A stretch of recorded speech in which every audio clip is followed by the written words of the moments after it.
దాని మీదికి ఎలా తీర్పు రాబోతుంది? అలా తీర్పు రాబోతున్నటువంటి పట్టణానికి నేనేంటి సాయం చేసేది? ఆ పట్టణపు వాళ్ళు ఘోరమైన ప్రజలు, పాపముతో ఉన్నటువంటి ప్రజలు, వాళ్ళకు నేనెందుకు సాయం చేయాలని చెప్పేసి అనుకొని ఆ పట్టణాన్ని వదిలేద్దాం అనుకున్నాడు. ఆ పట్టణాన్ని వదిలేసి ఎక్కడ వెళ్దాం అనుకున్నాడు? తర్షీషు పట్టణానికి పారిపోదామని దేవుని సన్నిధి నుండి పారిపోతా ఉన్నాడు. కీర్తనకాడు అంటున్నటువంటి మాటలు ఒకసారి చదువుదాం. 139వ కీర్తన.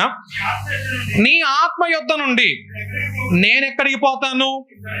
నీ సన్నిధి నుండి నేనెక్కడికి పారిపోతాను? ఒకవేళ ఆకాశంకి వెళ్దాం అనుకుంటే అక్కడ నువ్వు ఉన్నావు. నేను పాతాళంలో పడుకుందాం అనుకుంటే అక్కడ కూడా నువ్వే ఉన్నావు. వేకువ రెక్కలు కట్టుకొని సముద్ర దిగంతమును నివసించినను అక్కడ నీ కుడి చేయి నన్ను నడిపించును. దేవునికి స్తోత్రం కలుగును గాక. అంటే ఎక్కడికి వెళ్ళినా కానీ నీవు ఉన్నావు ప్రభువా.